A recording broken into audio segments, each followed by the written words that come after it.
E aí, galerinha?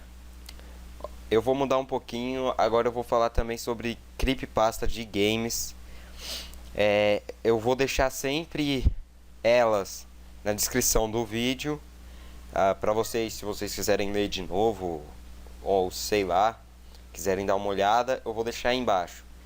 Então, galera, agora eu vou passar a abertura e se divirtam.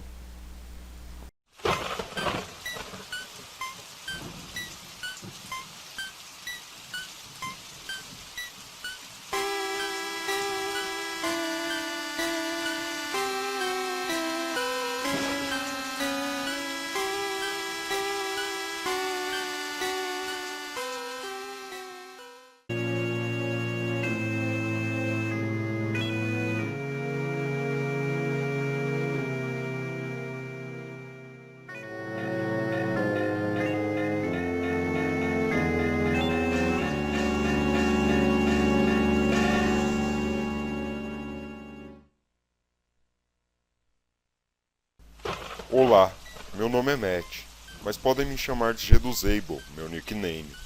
Eu me mudei recentemente para o meu dormitório do colégio, começando como aluno de segundo grau, e um amigo meu me deu o seu velho Nintendo 64 para que eu jogasse. Eu estava impressionado em saber que eu finalmente poderia jogar todos os jogos antigos da minha infância, que eu não tocava por pelo menos uma década. O seu Nintendo 64 veio com controle amarelo e uma cópia de má qualidade do Super Smash Bros. E, como querer não é poder, não preciso dizer que não demorou muito até eu ficar cansado de ganhar dos CPUs. Naquele final de semana, eu decidi dar uma volta por algumas vizinhanças durante uns 20 minutos, parando em todas as vendas de garagem, esperando conseguir alguns jogos por um preço bom e de pais ignorantes. Eu acabei comprando uma cópia de Pokémon Stadium com Nenai, é isso aí, F-Zero e outros dois controles por $2. Satisfeito, eu comecei a ir embora da vizinhança, quando uma última casa me chamou a atenção. Ainda não faço ideia por quê, mas algo me arrastou até lá. Normalmente, eu tenho autoconfiança sobre essas coisas, então saí do carro e fui saudado por um homem velho. Sua paciência era, por falta de uma palavra melhor, desagradável. Isso era estranho, porque você me perguntasse por que era desagradável, eu realmente não conseguiria apontar nada. Somente tinha alguma coisa nele que me deixava perturbado.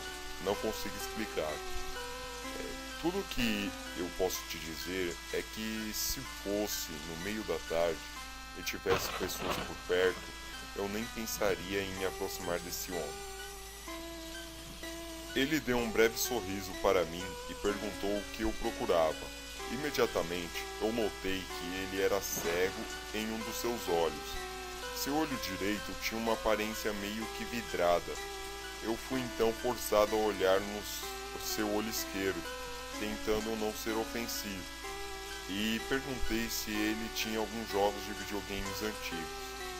Eu já estava pensando em como me desculpar sobre toda a situação quando ele me dissesse que não fazia ideia do que era um videogame. Mas, para minha surpresa, ele disse que tinha algumas caixas velhas. Ele me disse que voltaria rapidinho e se virou para entrar na garagem. Enquanto ele ia para lá, não pude deixar de notar que ele vendia em sua mesa. O que estavam lá eram literalmente pinturas peculiares. Várias pinturas que pareciam como bolhas de tintas e um psiquiatra te mostraria.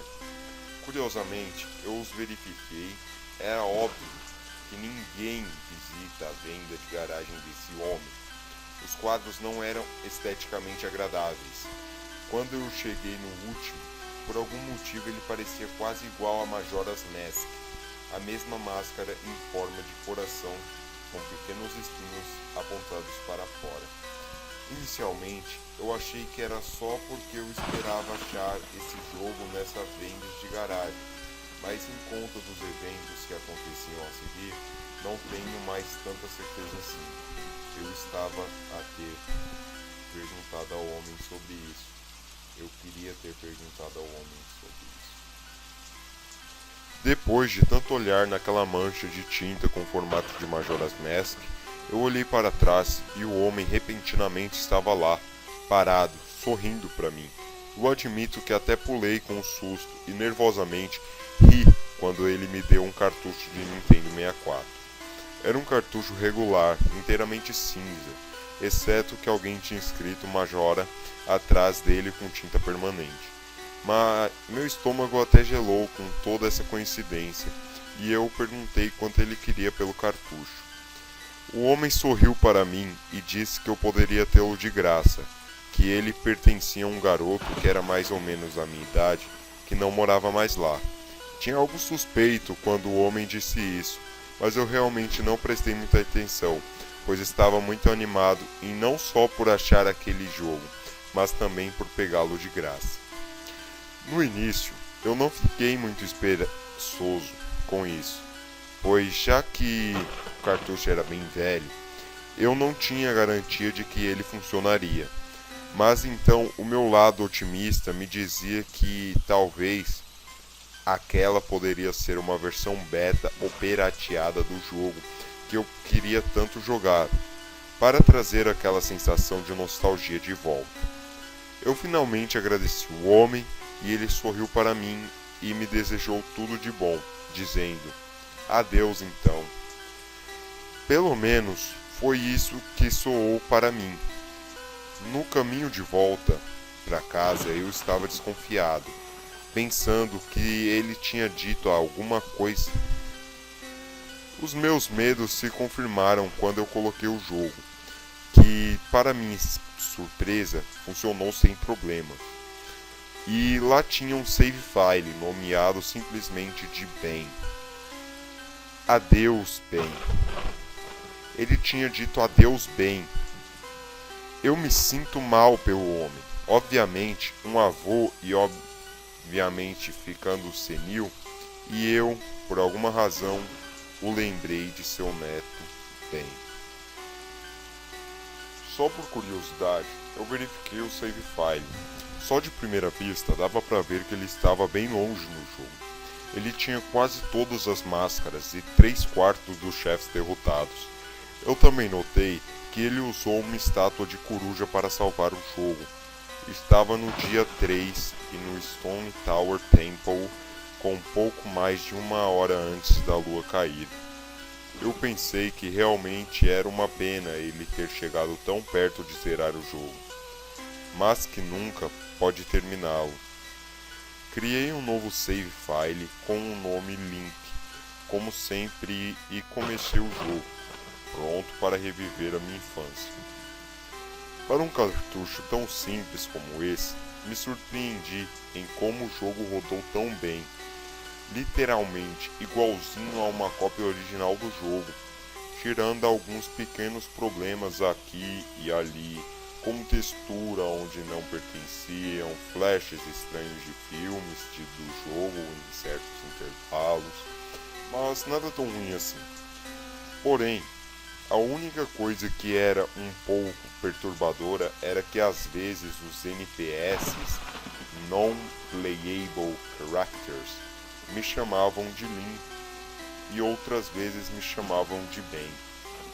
Achei que era só um bug, algum problema no cartucho que fazia com que nossos saves se misturassem ou algo assim. Isso meio que me assustou depois de um tempo. Até que pouco depois que passei da Woodfall Temple, eu fui até os meus save files e deletei bem. Eu inicialmente pretendia preservar o save file em respeito ao dono original do jogo, mas eu não precisava de 2 arquivos mesmo. Esperando que isso resolvesse o problema, resolveu e não resolveu, pois depois disso os NPCs não me chamavam de nada. Tinha somente um espaço vazio onde o nome deveria estar. Meu save file ainda estava com o nome limpo. Frustrado e com muita lição de casa para fazer, eu deixei o jogo de lado por um dia. Eu comecei a jogar o jogo novamente na noite anterior, pegando os Lands of Truth e tentando completar o Snowhead Temple. Agora, alguns dos jogadores mais hardcores dos Majora's Mask sabem do glitch do quarto dia. Para aqueles que não sabem, podem procurá-lo no Google, mas a ideia é o seguinte: bem na hora que o relógio for bater em meia-noite no último dia, fale com o astrônomo e olhe pelo telescópio. Se fizer isso corretamente, o relógio some e você terá mais um dia inteiro para terminar tudo o que estava fazendo. Decidido a fazer o glitch para tentar zerar o Snowhead Temple, eu consegui fazê-lo corretamente na minha primeira tentativa e o relógio desapareceu da tela.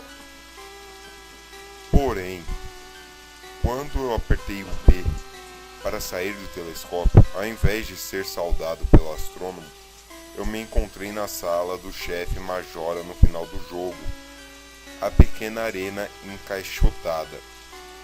Encarando o Skull Kid flutuando logo acima de mim, não tinha som, somente ele flutuando em cima de mim e a música de fundo, que era normal da fase, mas ainda assim assustadora. Imediatamente, as minhas mãos começaram a suar. Isso definitivamente não era normal. Skull Kid nunca aparecerá ali.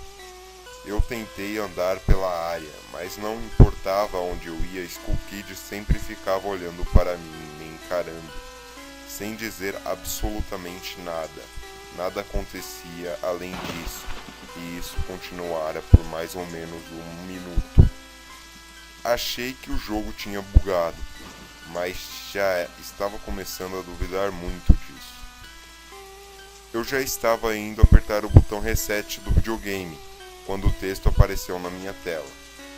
You're not sure why, but you apparently had a reservation. Traduzindo, você não tem certeza por quê, mas aparentemente tem uma reserva. Eu instantaneamente reconheci aquele texto. Você recebe essa mensagem quando ganha a Rune Key do anjo no Stockpot Inn. Mas por que ela apareceria aqui? Eu me recusei na mesma hora de acreditar que o jogo estava querendo se comunicar comigo. Comecei a navegar pela área novamente, procurando para ver se foi algum tipo de botão ou alguma coisa assim que me permitia interagir com alguma coisa ali. Até que eu percebi como eu estava sendo idiota. Só de pensar que alguém poderia reprogramar um jogo desse jeito já era absurdo. Até que, 15 segundos depois, uma outra mensagem apareceu na tela e novamente, como a primeira mensagem, ela já existia no jogo. Go to the lair of the temple boss? Yes or no? Ir para o covil do chefe do templo? Sim ou não? Eu parei por um segundo, pensando o que deveria escolher e como o jogo reagiria com isso. Quando eu percebi que não poderia escolher não, respirando fundo, apertei sim. E a tela mudou para um branco total, com as palavras Dawn of a New Day, o amanhecer de um novo dia, com um símbolo estranho abaixo da tela. O lugar para onde eu fui transportado me encheu com a sensação mais intensa de temor e medo que eu já havia sentido em toda a minha vida.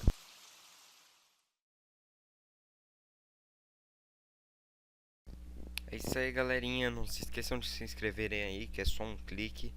E deem um gostei. E aguardem o próximo vídeo que já está em desenvolvimento.